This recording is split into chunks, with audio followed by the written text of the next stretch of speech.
नमस्कार दोस्तों, Tuesday 8 PM eastern time यानी मंगलवार को ईस्टर्न टाइम के मुताबिक रात 8 बजे अमेरिकी राष्ट्रपति ट्रंप की तरफ से ईरान को यह लेटेस्ट अल्टीमेटम है। ट्रंप ने ईरान में तबाही के बम बरसाने के लिए एक वक्त मुकर्रर करके पूरी दुनिया को बता दिया है। अगर ट्रंप के इस अल्टीमेटम की टाइमलाइन को भारत के हिसाब से देखें तो बुधवार की सुबह करीब 5:30 बजे और ईरान के हिसाब से कैलकुलेट करें तो बुधवार सुबह 3:30 बजे के बाद अमेरिका ईरान के पावर प्लांट्स और पुल जैसे इंफ्रास्ट्रक्चर पर भारी बमबारी करेगा। ट्रंप ने कल एक अमेरिकी वेबसाइट एक्सियोस से कहा कि अगर मंगलवार तक ईरान ने अमेरिका के साथ डील नहीं की तो I am blowing up everything, यानी सब कुछ उड़ा दूंगा। कल देर रात ऐसे ही बयान ट्रंप ने कुछ और अमेरिकी मीडिया में दिए। वॉल स्ट्रीट जर्नल से ट्रंप ने कहा, अगर ईरान डील नहीं करता है तो देश के हर पावर प्लांट को खो देगा। अगर उन्होंने मंगलवार शाम तक कुछ नहीं किया तो उनके पास कोई पावर प्लांट नहीं बचेगा, नहीं कोई पुल खड़ा होगा। उस देश को फिर से खड़े होने में 20 साल लग जाएंगे। इसी तरह की बात ट्रंप ने एबीसी न्यूज से भी कही कि अगर डील होती है तो ठीक, वरना हम सब उड़ा देंगे। फॉक्स न्यूज से ट्रंप ने कहा, अगर उन्होंने जल्दी डील नहीं की तो मैं सब कुछ उड़ा देने और तेल पर कब्जा करने पर विचार कर रहा हूं। आप जल्द ही उनके पूरे देश में पुलों और पावर प्लांट्स को गिरते हुए देखेंगे। इससे पहले ट्रंप सार्वजनिक तौर पर भी कह चुके हैं कि स्ट्रेट ऑफ हॉर्मुज खोलो, वरना Tuesday will be power plant day, bridge day, all wrapped up in one. Iran में सब उड़ा देने की इस धमकी में ट्रंप ने जिस सड़क छाप गाली का इस्तेमाल किया उसके लिए उनकी पूरी दुनिया में थू थू हो रही है। लेकिन अगर राष्ट्रपति होकर भी कोई शख्स सुपर पावर होने के गुमान में सिरफरे और सनकी की तरह बर्ताव करने लगे और किसी देश को तबाह करने के लिए ऐसे शब्दों का इस्तेमाल करे तो उसके लिए क्या ही कहा जाए। अब तक जो जानकारी आ रही है उसके मुताबिक ईरान अमेरिका की शर्तों पर झुकने को तैयार नहीं है।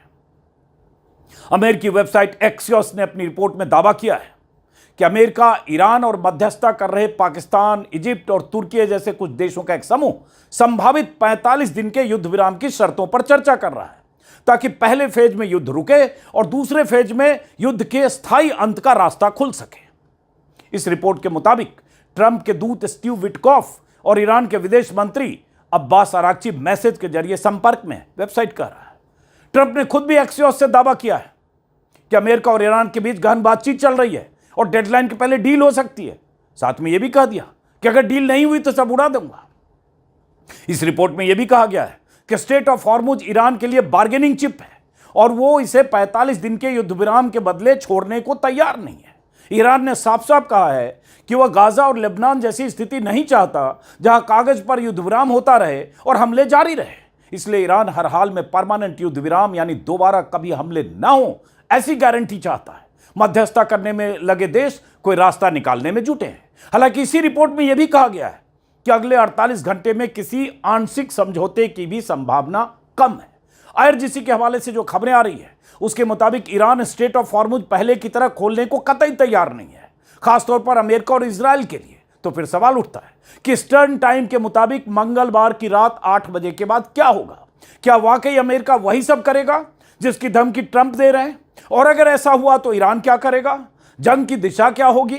वेस्ट एशिया के देशों में इसका असर क्या होगा? अगर ईरान ने अंधाधुंध जवाबी हमले किए तो नतीजा क्या होगा?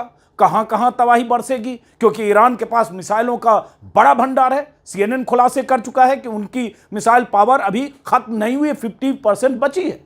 क्या अमेरिका स्ट्रेट ऑफ हॉर्मुज खुलवाने के लिए बड़ी तबाही मचाएगा? ऐसे तमाम सवालों पर हमने वेस्ट एशिया के एक्सपर्ट और लंबे वक्त तक गल्फ न्यूज के एडिटर रहे बॉबी नकवी से बात की है। सुनिए और समझिए। तो हमारे साथ हैं बॉबी नकवी साहब। जैसा कि मैंने बताया, गल्फ न्यूज के एडिटर रहे, लंबे अरसे तक दुबई में रहकर वेस्ट एशिया की राजनीति को बहुत करीब से देखते रहे। बहुत बहुत स्वागत है बॉबी नकवी साहब आपका। और बिना किसी भूमिका के पहला सवाल यही है, स्क्रीन पर जो ट्रंप का अल्टीमेटम देख रहे हैं आप, ट्वीट जिसके मुताबिक मंगलवार की रात 8 बजे ईस्टर्न टाइम के मुताबिक, ईरान के समय के मुताबिक देखें तो बुधवार सुबह तड़के 3:30 बजे, भारतीय समय के अनुसार बुधवार सुबह 5:30 बजे। तो कैसे देखें इस अल्टीमेटम को? क्योंकि इस अल्टीमेटम के साथ ट्रंप ने कम से कम 5 या 7 अमेरिकी अखबार, चैनल और वेबसाइट को धमकियां देकर इसी तरह की बात की है, पुल और इंफ्रास्ट्रक्चर और सब कुछ बर्बाद कर देने, उड़ा देने का। तो कैसे देखें? जी अजीत जी, नमस्कार। आपके दर्शकों को भी मेरा नमस्कार और सलाम। देखिए, ऑन अगर फेस वैल्यू पे अगर इस अल्टीमेटम को लेना है तो हमको इस अल्टीमेटम को सीरियसली लेना पड़ेगा, क्योंकि ये अपनी जो अल्टीमेटम की जो डेडलाइन है, जो इन्होंने 48 घंटे से शुरू की थी, उसके बाद फिर 5 दिन बढ़ाई, फिर उसके बाद 10 दिन बढ़ा दी। अब ये जो नई जो डेडलाइन है, ये मंगलवार रात 8 बजे यूएस टाइम है, ईटी टाइम, यानी ईस्टर्न टाइम। जो इंडिया में होगा वो बुधवार को 5:30 बजे सुबह ख़त्म होगी ये डेडलाइन। तो ये भी एक तरीके से एक नई डेडलाइन नज़र आती है। हो सकता है कि कोई बैकग्राउंड में उनको जानकारी में, कोई बैकग्राउंड में डिप्लोमेसी की कोई कोशिशें जारी हों, जिसमें उनको ऐसा लगता है कि हो सकता है कि कुछ इसमें बात बन जाए और ईरान बातचीत के लिए तैयार हो जाए। तो अब देखना यह है कि ये पिछली बार की तरह डोनाल्ड ट्रंप साहब इस डेडलाइन को भी आगे बढ़ा देते हैं क्या, और या अपनी धमकी को वो जो धमकी दी है उन्होंने कि ईरान के जो बिजली का जो पूरा जो सेक्टर है, पूरी जो ग्रिड है, पूरे जो इनके पावर प्लांट्स हैं, उसको ये उड़ा देंगे और पूरा ईरान एक अंधेरे में वो हो जाएगा। अब देखिए, ईरान ईरान जो है वो उनका एक डिसेंट्रलाइज पावर सिस्टम है एक तो उनका। तो ऐसा नहीं है कि पूरे सब एक दूसरे की कोई ग्रिड से कनेक्टेड हैं और वो एक पावर प्लांट अगर एक ग्रिड उड़ा दी तो उन्होंने पूरा ईरान कंट्री में वहाँ पे बिजली ख़त्म हो जाएगी। इनके लिए इनको हर पावर प्लांट को उड़ाना पड़ेगा, तभी कोई इनका कोई मिलिट्री ऑब्जेक्टिव अगर है तो पूरा हो पाएगा। अब इस दौरान जाहिर बात है कि ईरान भी जो है वो पलटवार करेगा, और छोटा मोटा पलटवार नहीं करेगा। उन्होंने साफ साफ कहा है कि हम आधे घंटे के अंदर पूरे गल्फ को अंधेरे में, पूरा गल्फ जो है गल्फ रीजन यानी 6 कंट्रीज जो है वहाँ पे पूरा अंधेरा चला जाएगा आधे घंटे के अंदर। और उनका जो पानी का जो इंफ्रास्ट्रक्चर है, यानी डिसैलिनेशन प्लांट, जिससे वो खारे पानी को मीठा पानी बना के और उसका इस्तेमाल करते हैं पीने के लिए और दूसरे पर्पजेस के लिए, वो पानी का एक मेजर स्रोत है। कुछ कंट्रीज में 90% तक यही डीसल प्लांट से पानी आता है। तो अगर ऐसा होता है अजीत जी, तो आप अंदाज़ा लगा सकते हैं कि ये जंग जो है एक ऐसे विकराल रूप ले लेगी, जिसको जो है फिर कोई कंट्रोल नहीं कर पाएगा, कोई रोक नहीं पाएगा, और ये पूरा रीजन जो है दसियों साल पीछे चला जाएगा। अब एक सवाल है, एक सही आपने जानकारी दी कि ऐसा नहीं है कि 2, 4, 5 ऐसे पावर प्लांट्स हैं जिनको उड़ा देंगे तो ईरान पूरा अंधेरे में जाएगा। बहुत बड़ा मुल्क है, भले आबादी 9 करोड़ हो, लेकिन विशाल क्षेत्रफल है। तो मैं आंकड़े लगातार, ये पावर प्लांट्स की धमकियां जब आती है तो जो छपती है वेबसाइट्स में या जानकारियों के मुताबिक कहा जा रहा है कि छोटे छोटे पावर जनरेशन यूनिट्स तो 600-700 हैं, लेकिन बड़े पावर प्लांट्स जो डिसेंट्रलाइज हैं वो 100 से 125 हो सकते हैं। 150 भी कुछ वेबसाइट में कहा जा रहा है, और वो फैले हुए हैं, और ये ईरान की तरफ काबिज है। तो ऐसा तो मुमकिन होगा नहीं कि आप एक साथ उठेंगे और उसके बाद 100 टारगेट अचीव करेंगे, पूरे पावर प्लांट्स को उड़ाएंगे, या क्या 2, 4, 10 पावर प्लांट्स को उड़ाकर और फिर उसके बाद डील पर आएंगे। तो मंशा ट्रंप की अब जो लग रही है, जैसे आपने कहा कि इस अल्टीमेटम को फेस वैल्यू पर सीरियसली लेना चाहिए। दूसरा काउंटर यह है कि ट्रंप के फेस वैल्यू पर सीरियसली लेना आज की तारीख में बड़ा मुश्किल है कहना, क्योंकि उनके फेस वैल्यू पे ही तो झूठ का इतना बड़ा नकाब है, और बार बार अपनी टाइमलाइन बदलना या जो भी चीज है। तो क्या अमेरिका मानसिक तौर पर उनके बयानों से आपको लगता है कि अब इस लड़ाई को वहां ले जाने को तैयार है, जिसके बाद ये लड़ाई, ओपन एंडेड लड़ाई कहां जाएगी, फिर किसी के हाथ में नहीं रहेगी? देखिए, डोनाल्ड ट्रंप साहब का जब कल बयान आया था, जिस बदतमीजी और जिस वाहियात लैंग्वेज का उन्होंने इस्तेमाल किया था, वो जाहिर बात है कि एक अमेरिका के राष्ट्रपति को ऐसी भाषा का इस्तेमाल करना शोभा नहीं देता। लेकिन खैर, वो डोनाल्ड ट्रंप है, वो कुछ भी कर सकते हैं, उनसे किसी भी चीज़ की आप उम्मीद कर सकते हैं। उसके बाद से अमेरिका के अंदर खुद जो है इनकी मुखालफत बहुत तेज़ी से शुरू हुई है। कई प्रोमिनेंट डेमोक्रेट से उनका स्टेटमेंट आया है कि अगर आप ईरान के पावर प्लांट्स उड़ाते हैं तो ये एक वॉर क्राइम होगा, और आप अपनी आर्मी को वॉर क्राइम्स कमिट करने की आप इंस्ट्रक्शन देंगे अगर आप ऐसा करते हैं। अब इस पर एक सवाल है कि जैसे एक्सियोस जो वेबसाइट है अमेरिकी, उसने लिखा है कि 45 दिनों के युद्ध विराम की कोई कोशिश हो रही है, और अमेरिका और ईरान के साथ साथ जो भी मीडिएट करने वाले, मीडिएशन में लगे देश थे, जिसमें जिनका नाम पहले आ चुका था, तुर्की और इजिप्ट और पाकिस्तान, ये सब कोई रास्ता निकालने की कोशिश कर रहे हैं। क्या ट्रंप ने, जैसे अगर ट्रंप की पहली मियाद जो 10 दिन की थी, वो आज खत्म हो रही थी, लेकिन एक तरह से देखें तो 24 घंटे उन्होंने और बढ़ाया, जो कल उन्होंने किया। तो क्या बैक चैनल कोई बातचीत लगता है हो रही है, और लगता है कोई डील क्रैक हो जाएगी? ईरान की तरफ से तो बार बार इनकार ही किया जाता रहा है, लेकिन उसी एक्सियोस में यह भी छपा है कि स्टीव विटकॉफ और जो विदेश मंत्री आरागची हैं, उनके बीच बात हो रही है। तो क्या लगता है कोई डील क्रैक हो पाएगी? देखिए, ये जो एक्सियोस जिसका आप जिक्र कर रहे हैं, ये प्लेटफॉर्म का, ये अमेरिका का ऑनलाइन प्लेटफॉर्म है, पोर्टल है। इसमें काफ़ी अच्छी खबरें होती हैं, डिटेल्ड एनालिसिस होता है, वॉर को अच्छे तरीके से कवर कर रहे हैं। लेकिन जिस खबर के बारे में आप बात कर रहे हैं, वो खबर जिस रिपोर्टर ने लिखी है, वो एक्स आईडीएफ है। वो आईडीएफ में पहले काम करता था, ठीक है। उसकी इससे पहले भी खबरें गलत हो सकती हैं। मैं ये नहीं कहता कि ये खबर भी सरासर गलत है, लेकिन ऐसा हो सकता है कि ये खबर भी गलत होगी, हो सकता है, ये एक पॉसिबिलिटी है। अब अगर 45 दिन के सीज फायर की कोई बातचीत हो रही है, तो उसके बारे में हम लोगों ने 72 घंटों में या उससे पहले कुछ सुना नहीं। इस्लामाबाद, जहाँ से पाकिस्तान एक्टिव था, वहाँ से कुछ स्टेटमेंट्स आ रहे थे, अपडेट्स आ रहे थे उनके फॉरेन मिनिस्ट्री के थ्रू, आसिम मुनीर के थ्रू, वहाँ से सब स्टेटमेंट्स आना बंद हो गए हैं। टर्की भी इसमें कोई कुछ नहीं बोल रहा, यानी कोई कंट्री जो है, जो जो इन्वॉल्व थी, वहाँ से कोई स्टेटमेंट अब आ नहीं रहे हैं। तो इसका मतलब ये है कि ये कम से कम यहाँ पाकिस्तान या तो कोई दूसरी कंट्री जो इन्वॉल्व थी, वो तो अब बातचीत में नहीं इन्वॉल्व है। तो फिर बातचीत, खैर इसमें फिर कर कौन रहा है, किसके बीच में बातचीत हो रही है? इस खबर का अगर इस पे यकीन करें, तो इनका कहना है कि स्टीव विटकॉफ जो डोनाल्ड ट्रंप के एडवाइज़र हैं, और अब्बास अरगची जो ईरान के फॉरेन मिनिस्टर हैं, उनके बीच में मैसेजेस में बातचीत हुई है। अच्छी बात है अगर हुई है तो फिर हमें आने वाले घंटों में कुछ दिखना चाहिए। ईरान बराबर मना कर रहा है कि हमारी कोई बातचीत नहीं हो रही। मुझे ऐसा लगता है एक वजह है इस तरह की खबर प्लांट करने का, और इस तरह की खबरों जो डोनाल्ड ट्रंप साहब बार बार बोल रहे हैं कि मुझे उम्मीद है कि डील हो जाए, उनको ये लगता है कि ऐसा कह के एक डोमेस्टिक और इंटरनेशनल कम्युनिटी में एक माहौल बनाना चाहते हैं कि हमने आखिर वक्त तक कोशिश करी, लेकिन हम्म। ईरान तैयार। हाँ, तो सही अगर आपने कहा। उसी में एक चीज जोड़ देता हूं, जो अरागची की तरफ से परसों किसी इंटरव्यू में कहा भी गया कि अमेरिकी मीडिया गलत खबरें चला रहा है और ईरान की गलत छवि पेश कर रहा है। ऐसा नहीं है कि हम इस्लामाबाद जाने को तैयार नहीं थे, लेकिन हमारी शर्तें हैं कि जंग परमानेंट खत्म हो।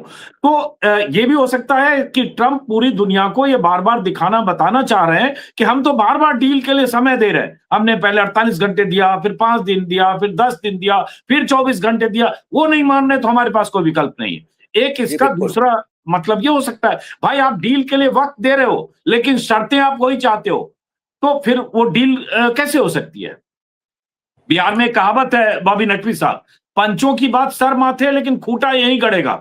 तो आप कह रहे हो डील भी करेंगे, लेकिन अपनी शर्तों पर करेंगे। जी हाँ, जी हाँ, ये जंग आपने शुरू करी, हाँ। और उसके बाद मसौदा भी आपने पेश किया 15 पॉइंट का। वो ऐसा मसौदा था जिसमें सारी कई बातें पहले डिस्कस हो चुकी थी बातचीत के दौरान, लेकिन उस वक्त आपने उसको इग्नोर किया और जंग कर दी। आपने हम्म। पूरी लीडरशिप को डिकैपिटेट कर दिया, पूरी कंट्री को एक तरीके से तबाह किया है। ईरान का जो आंकड़ा अगर देखा जाए, तो 1 लाख से ज़्यादा सिविलियन साइट्स पे हमला हुआ है। उसमें इंफ्रास्ट्रक्चर है, उसमें अस्पताल हैं, सरकारी दफ्तर हैं, पुलिस स्कूल है, स्टेशन है, स्कूल है, स्कूल, 250 बच्चे मर गए। यूनिवर्सिटीज पहली हैं। स्ट्राइक में ही 165 बच्चियां मर गई, बेटियां 4, 6, 10 साल की। जी हाँ। उसके बाद आप जो 15 पॉइंट का जो मसौदा लेके आए, वो ऐसा मसौदा है कि जिस पे कोई बातचीत हो नहीं सकती।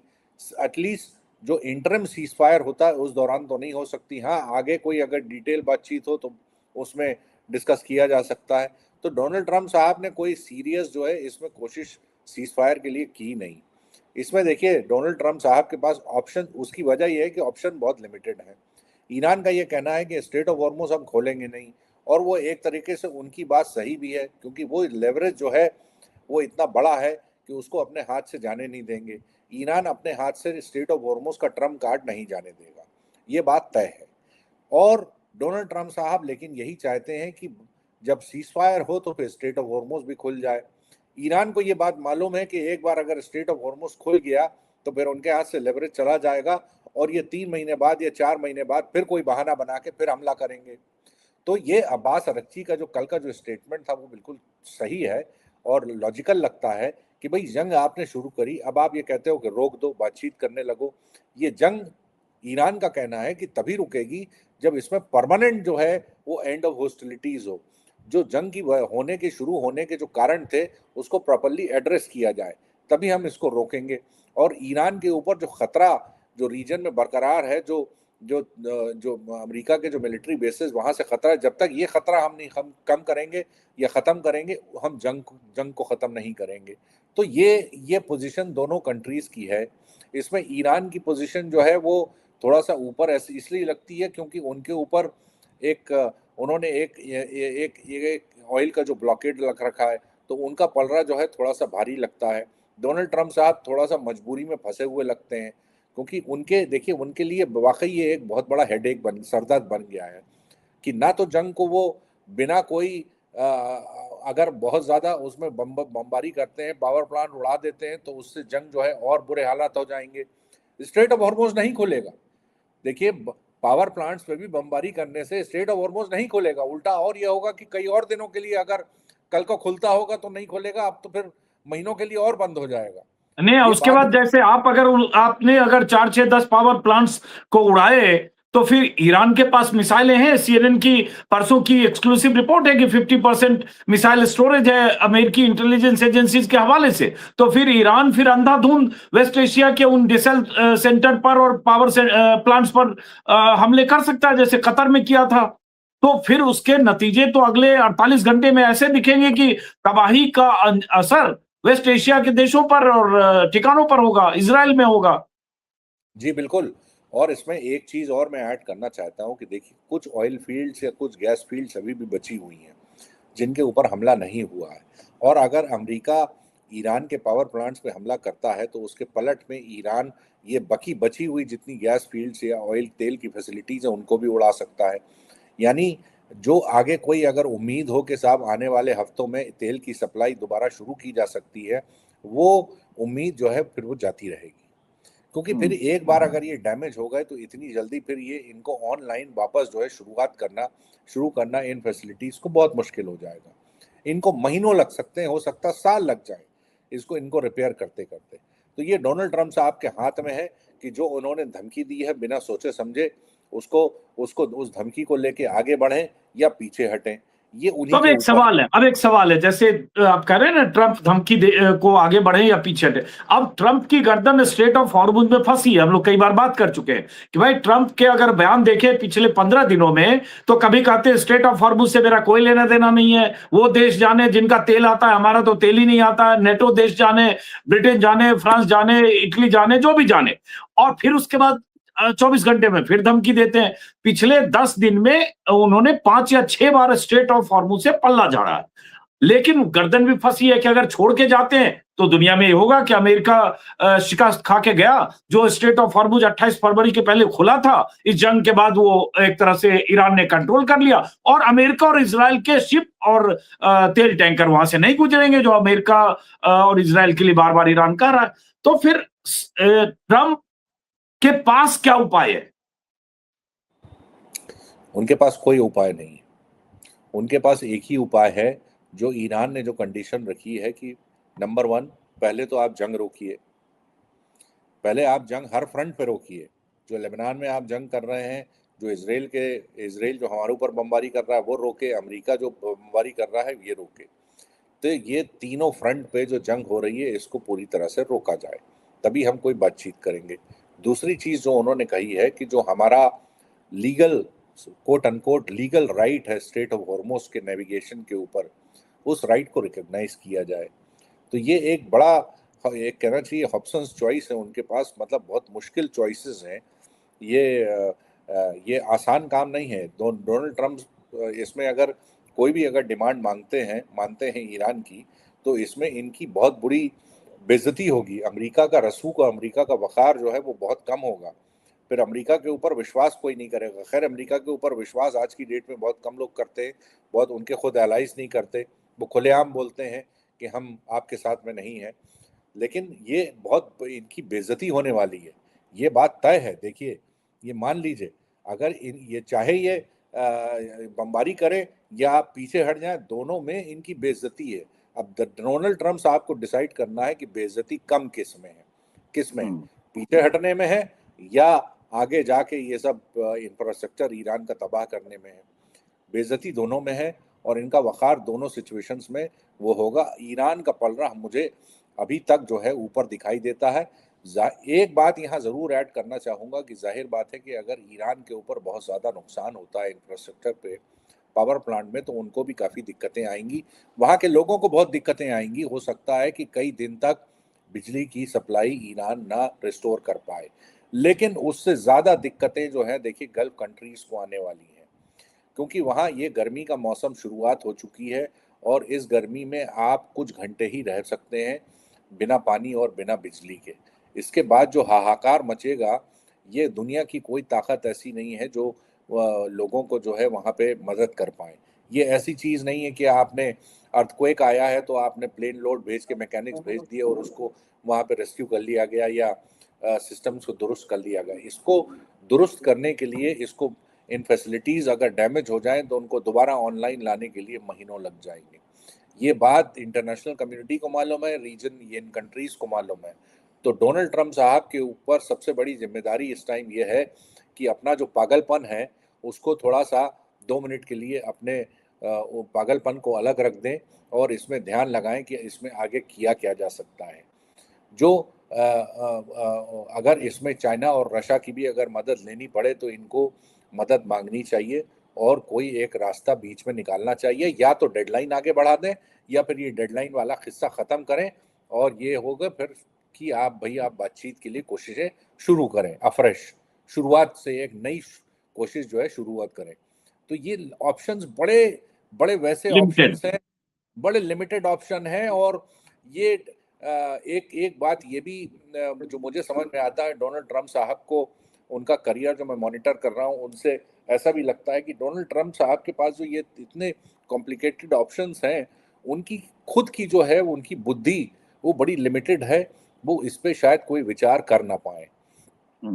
तो उनकी जिम्मेदारी ये है, उनकी जिम्मेदारी ये है कि उनकी सरकार में जो जिम्मेदार लोग हैं या सरकार के बाहर भी जिम्मेदार लोग हैं, उनसे जिसमें विचार विमर्श करें और एक रास्ता जो है इनको आगे निकाले। क्योंकि ये फैसला इनको खुद लेना है, ये फैसला इनको नेतन्याहू इजराइल के साथ में मिल के लेना है कि गोया ईरान के पावर प्लांट उड़ाए जाएं कि नहीं उड़ाए जाएं।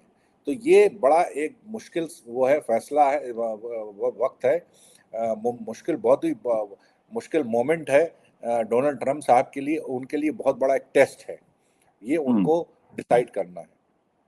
चलिए, बहुत बहुत शुक्रिया बॉबी नकवी साहब बातचीत करने के लिए। देखते हैं भारतीय समय के अनुसार परसों सुबह 5:30 बजे, ईरान समय के अनुसार सुबह 3:30 बजे, मतलब तड़के, और अमेरिकी समय के अनुसार मंगलवार रात 8 बजे। और उसके बाद क्या करते हैं ट्रंप, क्या होता है, और ईरान के पावर प्लांट्स अगर उड़ाए जाते हैं तो ईरान कैसे जवाब देता है, और क्या दुनिया तमाशबीन बनकर ट्रंप की सनक और पागलपन को देखती रहेगी, ये भी सवाल है। बहुत बहुत शुक्रिया बॉबी नकवी साहब।